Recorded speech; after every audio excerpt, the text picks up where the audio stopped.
नमस्कार दोस्तों, horrified Hindi channel के एक नए वीडियो में आपका हार्दिक स्वागत है। आज की इस वीडियो के माध्यम से मैं आपको अमेरिका के कुछ भूतिया माने जाने वाले जगहों के बारे में बताऊंगा।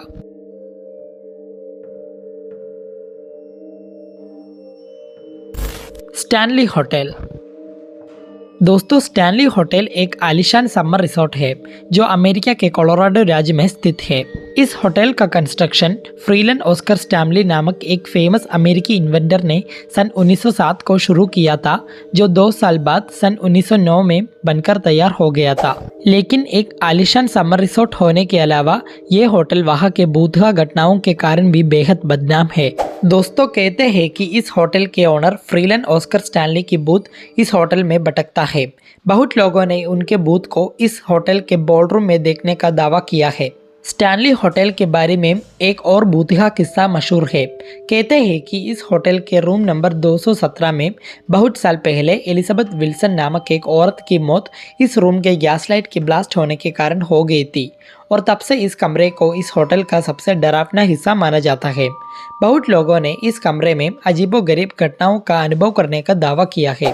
दोस्तों, आपके जानकारी के लिए बता दो कि इस होटल के 217 नंबर कमरे में अमेरिका के जाने माने ऑथर स्टीफन किंग उनके पत्नी के साथ रुके थे और यहाँ उनके साथ हुए एक पैरानॉर्मल इंसिडेंट ने ही उन्हें द शाइनिंग नामक नॉवल के लिए इंस्पायर किया, जिसका बाद में मूवी भी बना जो काफ़ी सक्सेसफुल भी हुआ। Waverly hills sanatorium. दोस्तों, वेवरली हिल्स सैनिटोरियम एक फॉर्मर ट्यूबरकुलोसिस अस्पताल था जो अमेरिका के केंटकी राज्य के लुइसविले में स्थित है। इस अस्पताल को सन 1910 में खोला गया था।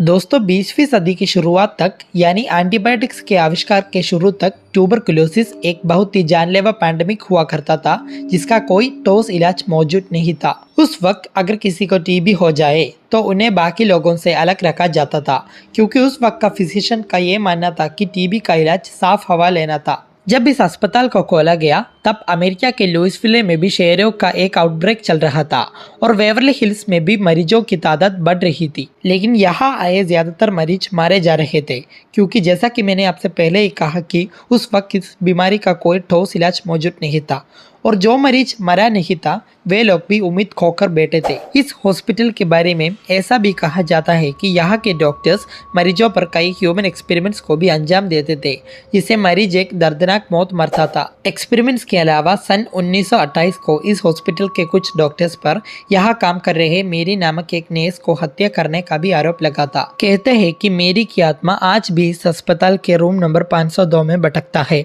दोस्तों, इस अस्पताल के नीचे 500 फीट गहरा एक कंक्रीट टनल है जिसे द डेथ टनल के नाम से जाना जाता है। कहते हैं कि 1925 आते आते यहाँ के मोर्टालिटी रेट इतना बढ़ गया था कि हर घंटे एक व्यक्ति की मौत हो रही थी। तब इतने सारे लाशों को हटाने के लिए दिक्कत हो रही थी। तब बहुत से लाशों को इस टनल में ही फेंक दिया जाता था और यही वो कारण है कि इस टनल को वेवरली हिल्स सैनिटोरियम का सबसे डरावना हिस्सा माना जाता है और बहुत से पैरानॉर्मल इन्वेस्टिगेटर्स ने भी इस टनल में भूतिया गतिविधियों को अनुभव करने का दावा किया है। दोस्तों, वेवरली हिल्स सैनिटोरियम से जुड़ा सबसे डरावना किस्सा एक शैतान के बारे में है जिसे द क्रीपर के नाम से जाना जाता है। इस शैतान को ज्यादातर फर्स्ट फ्लोर के हॉल में देखा गया है और बहुत लोगों ने भी उसे देखने का दावा किया है। Winchester mystery house. दोस्तों, कैलिफोर्निया के सैन होजे में स्थित विनचेस्टर मिस्ट्री हाउस को अमेरिका का सबसे भूतिया जगह माना जाता है। लेकिन इस जगह के पीछे एक कहानी है।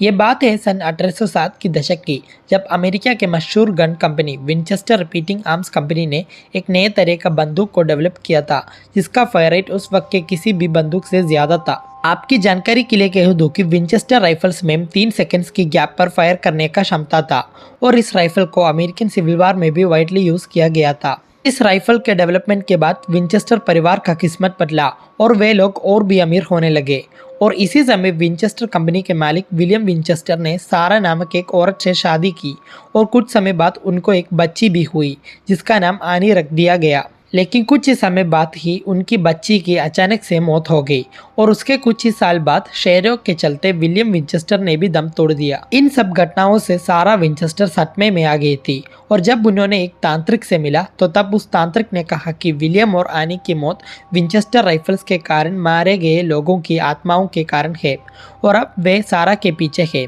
उस तांत्रिक ने यह भी कहा कि उन आत्माओं को वापिस करने के लिए उन्हें एक बहुत बड़ा मैंशन का कंस्ट्रक्शन करवाना है जिसका काम कभी रुकना नहीं चाहिए। उस तांत्रिक की यह बात सुनने के बाद सारा ने ऐसा ही एक मैंशन को बनवाया जिसे हम आज विंचेस्टर हाउस के नाम से जानते हैं और इस कंस्ट्रक्शन का काम ज़ारा विंचेस्टर की मौत तक जारी रहा। आज भी ऐसा माना जाता है कि इस घर में विंचेस्टर राइफल्स के शिकार हुए लोगों की आत्माएं भटकता है।